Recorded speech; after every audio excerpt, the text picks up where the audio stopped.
Hi, I'm Denise.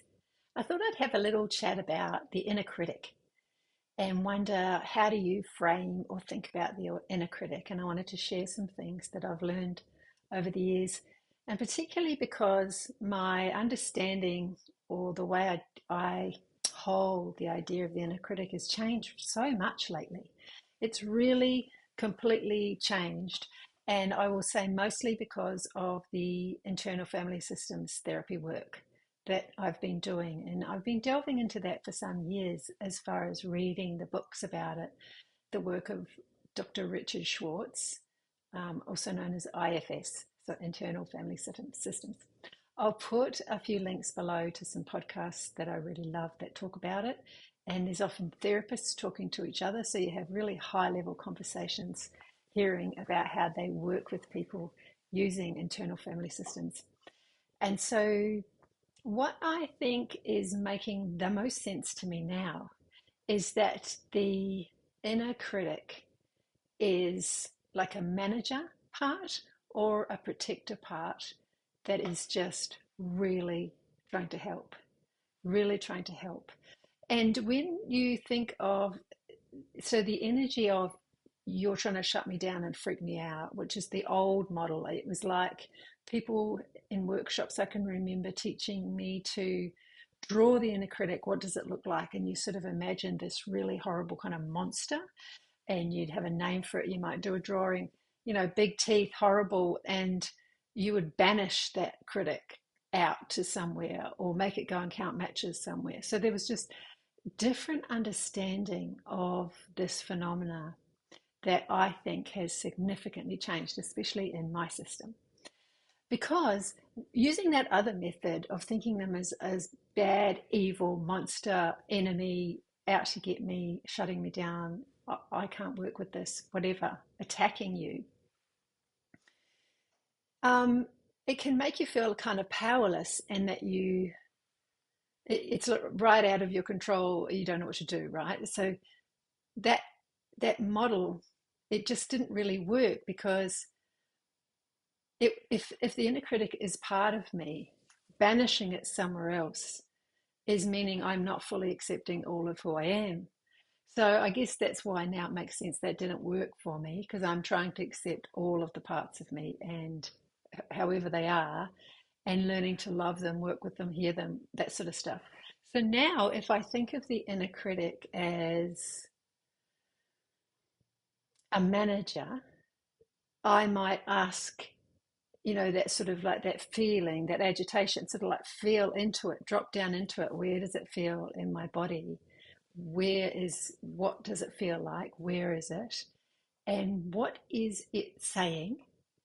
So maybe actually listen for a minute. Hang on, what did you say? What are you getting at? What are we worried about? Um, who are we comparing to?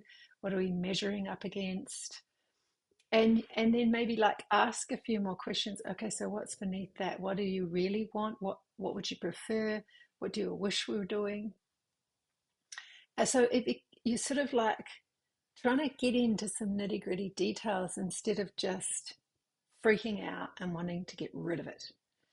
So that's sort of like a suggestion for you if that can help. Um, I was wondering if a little bit of a guided few questions that you could use and write down and put it in your journal. You could even make a little figure that you can talk to, but with the idea that you're going to befriend it. So I'll offer that maybe at the end as a little guided chat for you to listen to. So I wonder if that makes sense. What else did I have written down? How do I cope with my inner critics? Again, I think I learn now to listen to them and find out where they're actually coming from and not get so afraid of them. I think I still procrastinate sometimes, and there's all various reasons that might slow me down in some way or another. But thinking of the critic as a protector or a manager can change everything. So if they're a protector, they're trying to protect me from something. So what might that be? That might be trying to protect me from embarrassment or humiliation or the fear that we're not good enough. And so that might actually be quite a younger part in us that got um, teased or put down or something right back when you're a child or at school. And so that's why the managers and the predictors have come in and they're working to very, very hard to protect those little parts of us. So yeah, I wonder if that resonates with you. Does that make sense to you? And if you have any questions, like please discuss, um, because I think it's helpful for artists to find ways to just go gently and sort of like keep moving forward a little bit by little bit if we can, and identify those parts that are really freaking out and kind of like ask them, what do you need?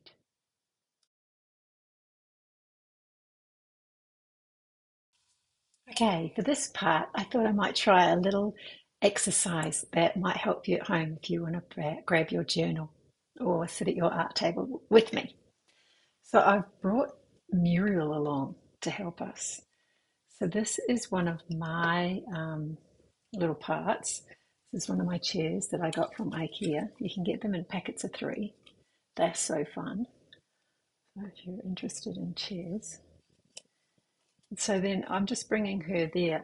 And having this little 3D-ish, even if she is 2D, whatever, it's kind of helpful. Anyway, can have bring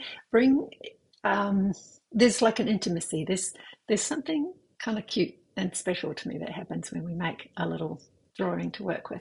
So anyway, I'm going to ask a few questions and just see if that can bring you a little bit of awareness, a little bit of support, and maybe even a little step back from the critical part. And you might hear some things that it's been trying to tell you. Okay, so how are you feeling? How are you feeling today? You might just have one word or you might have a sentence. Just how are you feeling at the moment? Checking in with yourself. How am I feeling? And do you need some reassurance by connecting into one of your critical parts? Would that be helpful? Do you feel okay to do that today? Because if you don't, that's okay. You can turn it off and just do this another time. But yeah, it's nice to check in. Do you feel okay with that? And on a scale of 1 to 10, how much is this critical part interrupting your day or your project or intention? Like this sort of feeling that comes to mind that you might think of as an inner critic. How much is that interrupting your day or your project at the moment, between 1 to 10? So you might write a number, what comes to mind. How? 1 to 10. Okay. Can you identify a feeling that's in your body now as you think of this inner critic? Can you identify a feeling, maybe a tightness or an ache or heat or cold, or in your hands or your head or your belly, anywhere like that? Can you identify a feeling? Especially now, as you think of that, the inner critic, you can locate a feeling. Are there some describing words you can write down for how you're feeling? Can you write a few words of how you're feeling? Is it constricted? Is it tight? Is it frustration? Feelings that come up to mind.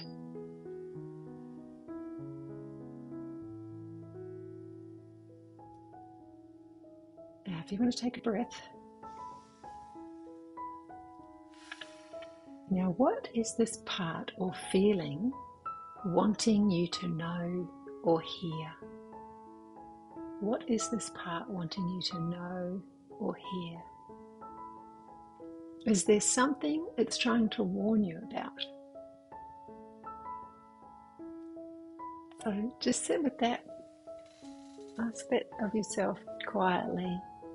Is there something it's wanting me to hear? And I'll be quiet for a minute so you can think.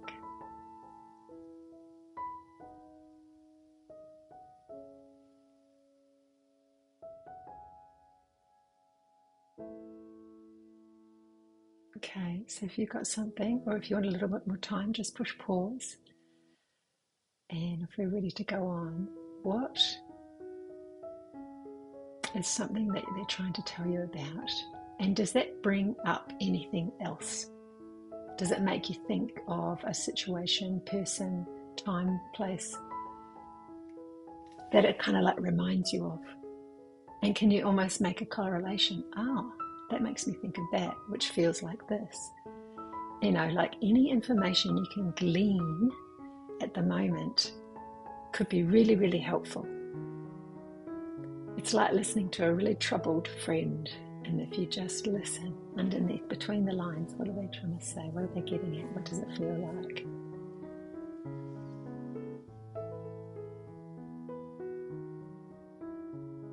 And how do you feel toward the part telling you those things? How do you feel toward it?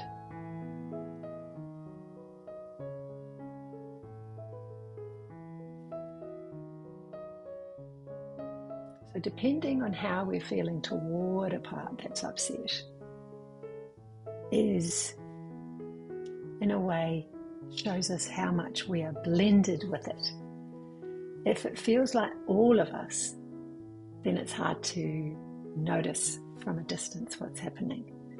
But with this kind of exercise, when we start to look at it and observe and listen and feel, there's a part of you that's actually noticing all of this, and that part of you is able to then connect with the other one, and we have this conversation, and that can be called self. Self energy is the one that can notice it and notice the feeling, but not so entangled with it.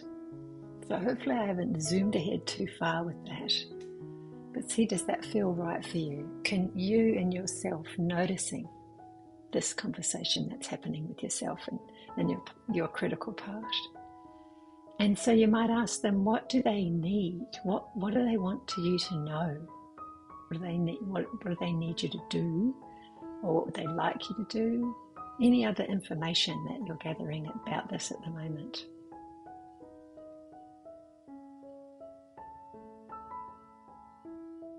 And then, so is there anything in response to that you would like to do, or you're able to do, or makes sense for you to do in response to what they said? Is there something that comes to mind that you want to do to help that critical part of you? And write that down.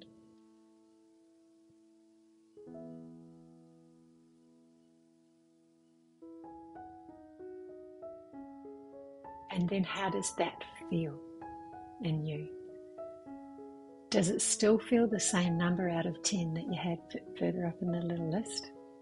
Has there been any kind of shift? Or is it too soon?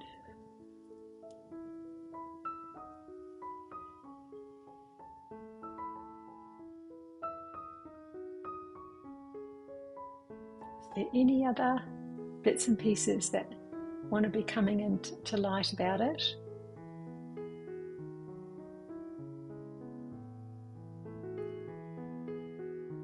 And if you're ready to have some compassion toward that part, that is kind of really close to the solution.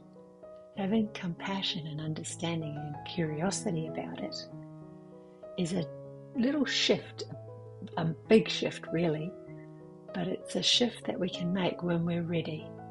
So see if you feel ready to feel curious and compassionate toward it, or if it's still very much too uncomfortable for you.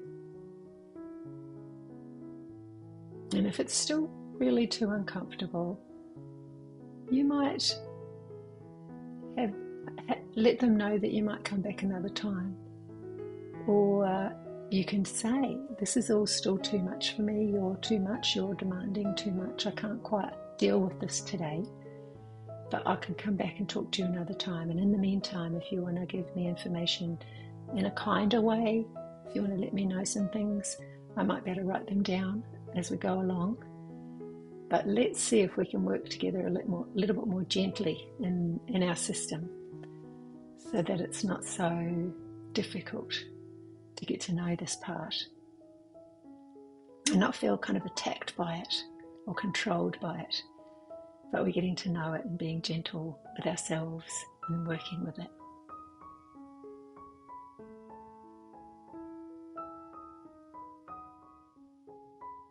So that's coming to the end of that there. Is there any other information you feel you want to glean in? Pause and write that down.